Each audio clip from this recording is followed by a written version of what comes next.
game 4. What am I watching right now? X-Force and Gearus have rocked my world. Wow.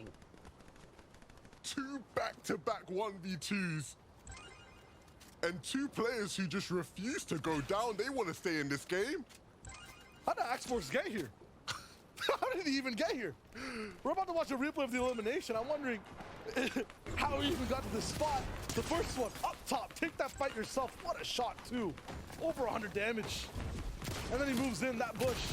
So good for him. Because he can go back and forth, owns that wall. The prediction. The absolute aggression from X-Force. He cannot be stopped. Wow. Look, the bush definitely helped him out there, right?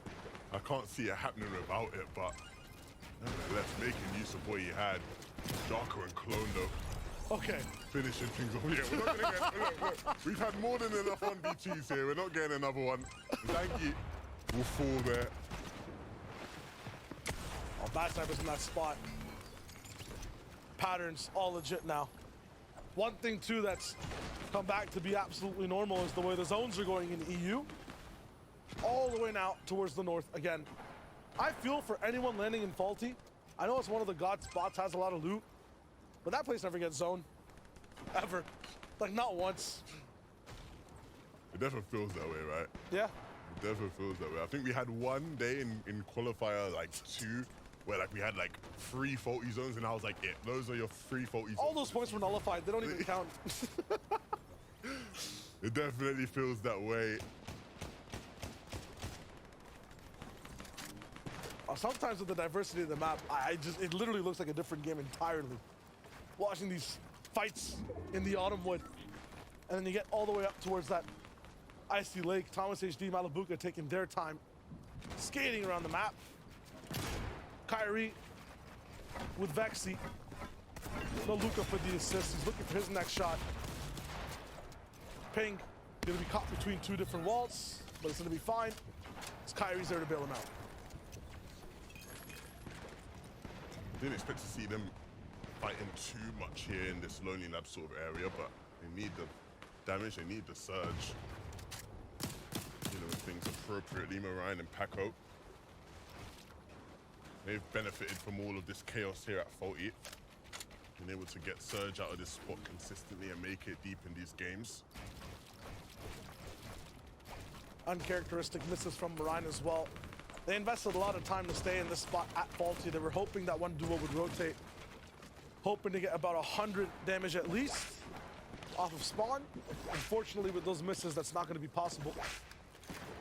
Lots of breakdowns, lots of fun stuff on TikTok. You can follow at FNComp_official to see more of that. And right now we can see a little bit more of Crazy and Perceive. This is interesting. Yeah, because obviously, you know, I don't think I was expecting to see them here at 40 splits, and so clearly switching things up. Just crawling around with those shotguns out, trying to catch Paco out, and not even finding success in that. It's not ideal for them. They would have wanted to just take him out right there and then. I'd love one day to see see Perceive's POV, but then the face cam of Paco in that situation. Yeah. And then just jump That'd be while great. farming. I'm Be sure so he was funny. very panicked. Perceive up top, up at Faulty right now because of the way the zone is and things aren't business as usual. Instant rotates from a lot of these players. It seems like Perceive might be lost on the game plan as to what to do. Might be interruptions in the way people move. Meanwhile, Queasy, Vino, business as usual, slightly split. Looking for their chance of shots all around the northern part of the zone. And yeah, Queasy, Janice, both these guys winning a lot of games. 9 for Queasy, 14 for Janice from what we saw before. I mean, the same duos owning the same lobbies. Hey man, game winners for a reason. I think the exciting thing about this duo is just, can they allow this momentum now to keep going? I think when you consider, you know, all things, the game prior, game number 2 to the one that they won, they were in a position to win. And in my opinion, they got pretty unlucky not to. Game 3, they get another opportunity, they win. Game 4, I think it's clear now when they're given the opportunity, when all of the right cards fall into their deck, they are just looking to just win or at least get some sort of high placement. And this time, at least the top side of that deck has fallen into place. All cards in the right suits. Both players in the perfect position inside the circle. Kane and Coop, I don't see two other arrows too close by, so yeah, with those elims too, Savage and ZX down. Shout out to Changing Chris, a very active part of the community. He made the joke that I love, right, when it comes to Mr. Savage, where it's like every season people are like, yeah, but Savage, he's only fighting off spawn because he's like scaring people away from next season. Right? Like, he's griefing this season, but next season he'll be on con because of it. It's like, yeah, we say that every season. It's like, The season's coming. Let him cook. it's actually funny. Savage has been fighting off spawn like from back when Benji Fishy was still playing the game. Like, he's been fighting off spawn for a long, long time now. Maybe one season he'll be on con. Maybe.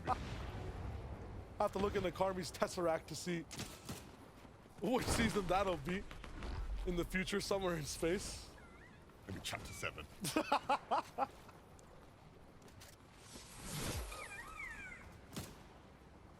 Another North Zone. Back to what we saw in game 1 and 2. And if anything reigns true from that, then maybe another game where Janice and Reason can show us their prowess. Of course, starting this game in second place. Want to look to push into first. Kami and Vanyak have a ways to go to get to zone, but finding a nice bit of loot there that'll keep them moving throughout this one. Pixie and Delay, obviously, they were the winners of Spawn in the battle against Axe Force and Texas. They only picked up the one though. So we saw Axe Force get away and show us his solo prowess. The big thing for this duo, the fact that they're still in the game means this end game is going to be drastically different. This is the team that keeps contesting that high ground. This is the team which made Queasy and Vino say, personally, I wouldn't let that slide, or I took that personal, and just came in the next game and took them out before